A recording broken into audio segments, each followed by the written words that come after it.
Olá, bem-vindos mais uma vez aqui ao meu canal.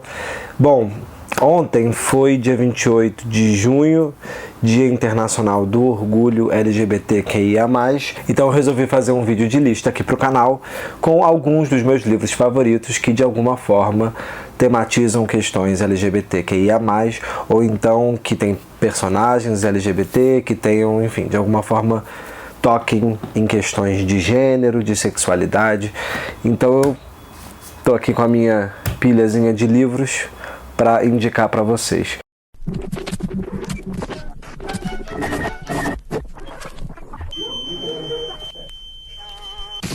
O primeiro deles não podia deixar de ser o maravilhoso O Quarto de Giovanni, do James Baldwin. É um livro escrito pelo norte-americano James Baldwin em 1956 e vai contar a história de um narrador chamado David, que é um americano que está em Paris, e em Paris ele está noivo de uma moça, mas ele acaba conhecendo um rapaz chamado Giovanni num bar. Ele é um italiano que trabalha como garçom, e nesse bar eles se apaixonam, quer dizer, ele se sente absurdamente atraído pelo Giovanni. Ele conhece então o quarto de Giovanni, e o livro é um livro absurdamente melancólico, é um livro triste, trágico, mas é um livro belíssimamente escrito pelo Baldwin, esse grande autor americano. E essa edição é muito linda, da Companhia das Letras, que está reeditando a obra do Baldwin. É um livro fundamental. Para quem não conhece, acho difícil, mas enfim, fica a minha recomendação de um livro lindo, lindo, lindo, que é um dos meus livros favoritos. Outro livro que eu sempre indico quando me pedem indicação de literatura LGBT esse é um dos meus grandes favoritos, é o Stella Manhattan, do Silviano Santiago. Um livro publicado pelo Silviano em 1985, mas a história se passa nos anos 70, nos Estados Unidos, e o protagonista é um personagem brasileiro, o Eduardo da Costa e Silva, que tem um duplo, uma outra versão de si, que é uma personagem chamada Stella Manhattan. É uma espécie de versão trans ou versão drag, não dá para entender muito bem, mas é um duplo feminino dele. E todos os personagens, ele trabalha no consulado brasileiro, lá nos Estados Unidos, em Nova York, e ele está fugindo da ditadura militar, tem uma série de intrigas políticas, é um livro às vezes até meio policial, mas todos os personagens do livro, tem um coronel chamado Valdevinos Viana, que ele também tem um duplo que chama Viúva Negra. Todos os personagens têm uma espécie de duplo feminino, ou todos os personagens têm alguma outra versão de expressão de gênero. E é um romance interessantíssimo. O Silviano Santiago disse que se inspirou naquelas obras da Lygia Clark, Os Bichos, da Lygia Clark, que são aquelas esculturas com dobradiças, articuláveis, que nunca têm uma forma fixa, nunca estacionam numa forma, e ele se inspirou nessas esculturas da Lygia Clark para poder compor o Stella Manhattan. Então ele diz que o que ele se interessa nesse livro, na verdade, é que todos os personagens são dobradiças. Eles estão, na verdade, entre um gênero e outro, e isso para ele interessa mais do que estacionar numa forma de um gênero fixa, para lá ou para cá. E isso é muito maravilhoso, porque todos os personagens estão jogando com as questões de gênero o tempo inteiro. Enfim, é um livro maravilhoso para se pensar diversos aspectos das questões de sexualidade e principalmente de gênero, sobre questões queer muito importantes. Enfim, é um livro maravilhoso. Stella Manhattan, eu sempre indico esse, do Silviano Santiago. Uma outra indicação que está aqui na minha lista, na verdade, é um conto do Machado de Assis, que está dentro dessa reunião aqui de contos da coleção Listrado da Companhia das Letras, os 50 contos do Machado de Assis. Se eu não me engano, ele é um dos últimos contos dessa coleção. Pílades e Orestes, é o penúltimo conto, chamado Pílades e Orestes. É um conto do Machado que traz a temática de um relacionamento entre dois rapazes que obviamente não podia, um conto de começo do século XX, de 1906, se eu não me engano, e obviamente a questão não podia ser abordada de maneira frontal pelo Machado, então ele acaba com toda a sua elegância e maestria literária dando pra gente uma história de um casal de dois caras que na verdade são dois grandes amigos, muito amigados desde a infância e que moram juntos e que todo mundo comenta, mas são, para todos os efeitos, grandes amigos. E na verdade aquelas relações do Machado que são sempre desiguais, em que um parece ser mais apaixonado do que o outro, mais entregue, mais envolvido do que o outro. É um conto maravilhoso, como tudo que o Machado escreve, obviamente, como todos os contos do Machado, mas é um conto belíssimo, inclusive para pensar a relação também de ciúmes e da impossibilidade desse relacionamento ali no começo do século XX. Dentro do contexto brasileiro, é uma micra pérola do Machado e é um conto com um casal de duas bichonas escritas com a maestria do Machado. É uma delícia. Por falar em Machado de Assis, tem essa outra indicação que eu acho uma graça, eu adoro esse livro, eu acho ele uma gracinha, que é O Amor dos Homens Avulsos, do Victor Heringer, pela Companhia das Letras.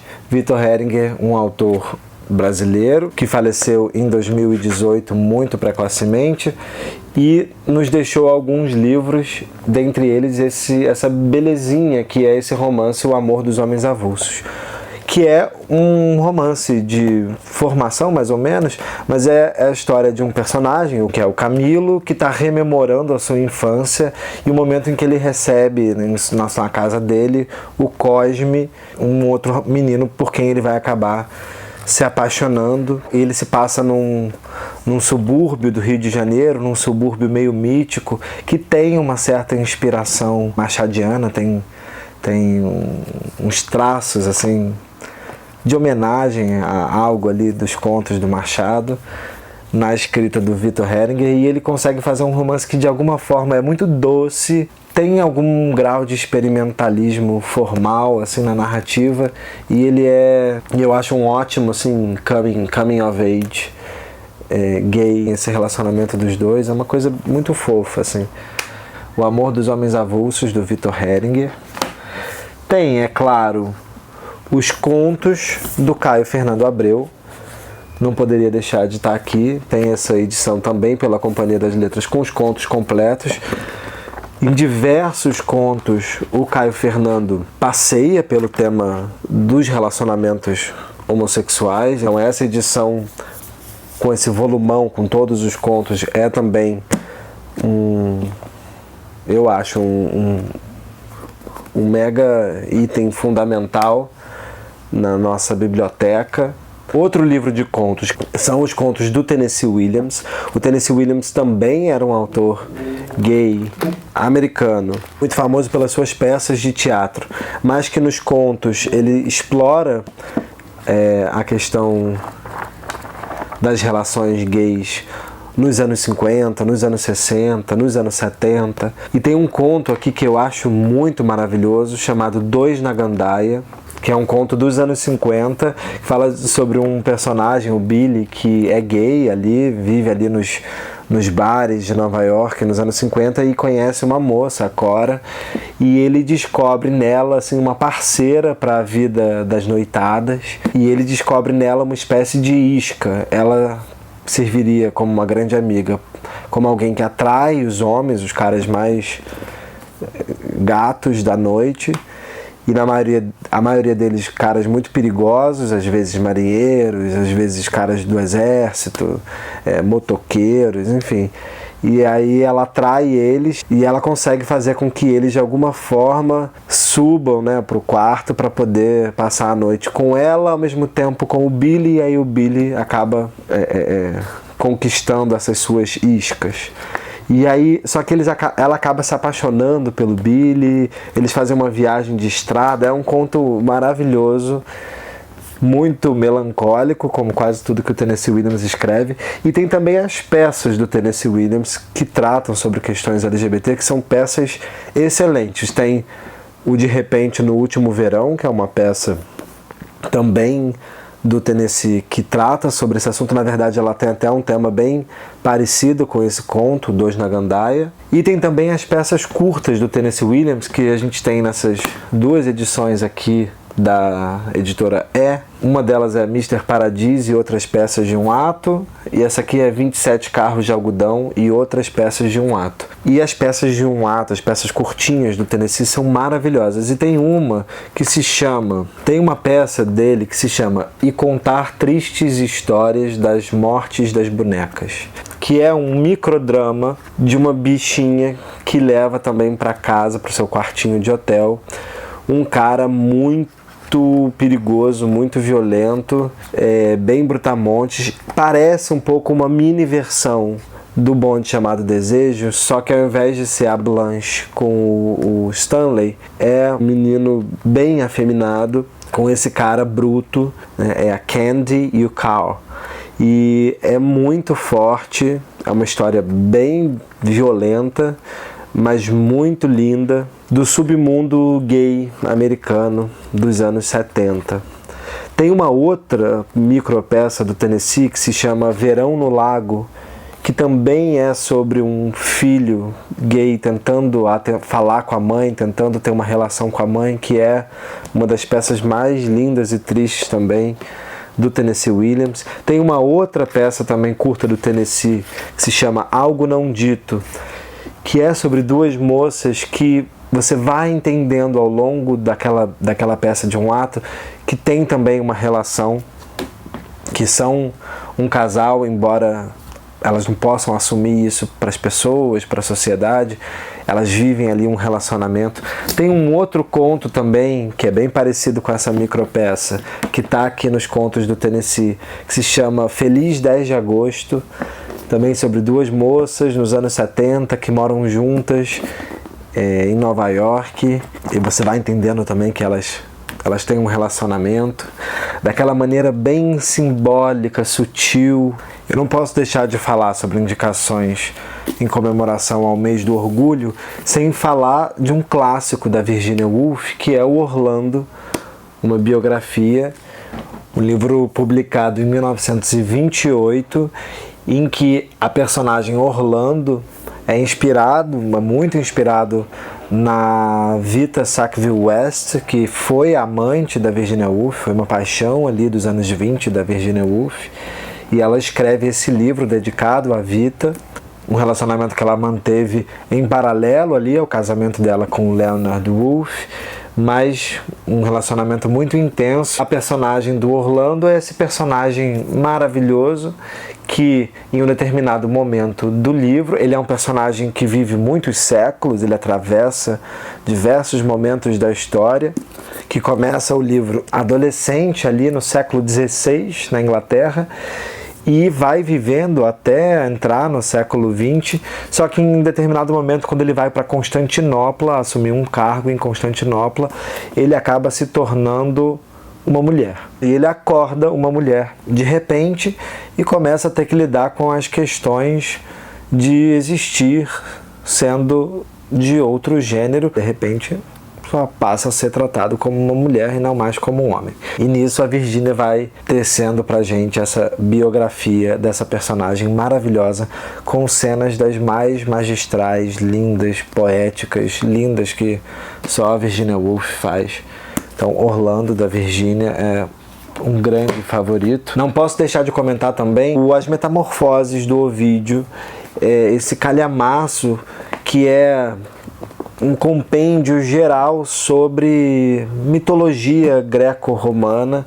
Tem basicamente um pouquinho de cada um dos mitos mais famosos da Antiguidade Clássica, e muitos desses mitos abordam diversas questões sobre a sexualidade e sobre as questões de gênero de forma muito lírica, muito belas. Você tem o clássico mito, por exemplo, do Narciso. Não deixa de ser, obviamente, um mito homoerótico, em que o Narciso se apaixona por outro homem, só que esse outro homem, no caso, é ele mesmo, quando ele vê o seu reflexo ali num espelho d'água. Você tem o mito de Hermafrodito, que é o filho de Hermes com Afrodite, que quando vai se banhar num lago, uma ninfa se apaixona por ele de forma tão absurda e violenta que ela tenta agarrá-lo, ele não quer de jeito nenhum, e ela começa a se abraçar, se misturar com ele de tal forma que eles se fundem e viram um corpo só, um corpo nem masculino nem feminino, mas ambíguo, né? Um corpo duplo. E essa seria um mito fundante de uma figura que transita entre ambos os gêneros. Você tem mitos de figuras como Tiresias, que também é um homem que em algum momento se torna uma mulher. O próprio Aquiles, em algum momento, também é uma figura que vive como uma mulher durante um tempo. Você tem um mito sobre o apaixonamento entre duas mulheres, que é o mito de Ífis e Iante. Você tem também o mito do Ganimedes, que é o rapaz por quem Zeus se apaixona em algum momento. Tem o Apolo, que se apaixona também pelo Jacinto. Vários mitos greco-latinos que têm apaixonamentos entre dois homens, duas mulheres, questões de gênero fluidas. E eu não posso deixar de terminar esse vídeo indicando dois quadrinhos que eu amo muito. Um deles é o Fun Home, clássico quadrinho já da Alison Bechdel. É um quadrinho biográfico da Bechdel, em que ela vai contar a relação dela com o pai, e é um quadrinho muito emocionante, muito tocante. Ela vai narrar a descoberta dela da sexualidade, a relação dela com o feminismo, com os estudos queer. Ela vai narrar também a relação dela com o pai e as descobertas sobre a sexualidade também do pai. É um livro muito, muito lindo. As ilustrações da própria Alison Bechdel são muito lindas. O livro tem uma predominância do azul que deixa tudo muito mais melancólico, e é um livro que eu terminei meio que aos prantos. Eu sempre indico o Fun Home, é um clássico dos quadrinhos contemporâneos. E outra obra-prima dos quadrinhos é o Minha Coisa Favorita é Monstro, da Emil Ferris, que é um dos trabalhos mais maravilhosos de quadrinhos de todos os tempos, na minha opinião, né? Que ele é todo feito com canetinha. A Emil Ferris é uma louca, brilhante, que compõe um quadrinho inteiro só feito na canetinha esferográfica, e ela faz as páginas mais absurdas do mundo. E a história do Minha Coisa Favorita é Monstro tem uma protagonista que é uma menina que é apaixonada por outra menina do colégio, só que ela se vê como ela se retrata como um monstrinho, uma menininha. E o fato dela se interessar muito por narrativa de horror, por quadrinhos de terror, por histórias de monstros, também acaba sendo, de certa forma, uma maneira dela dizer sobre as dificuldades de aceitação dentro do colégio, dentro da sociedade norte-americana, enfim, dentro de certo tipo de conservadorismo, em que aquilo que ela agrada a ela e que por quem ela se apaixona e tudo mais é visto como uma espécie de freak, aberração. E por isso ela vai transitando no mundo dos monstros. É uma coisa muito linda. É um trabalho maravilhoso da Emil Ferris. Eu amo esse quadrinho e estou esperando ansiosamente pelo volume 2, que não sei quando que ela vai terminar, porque cada livro desse para ela fazer demora, 50 mil anos.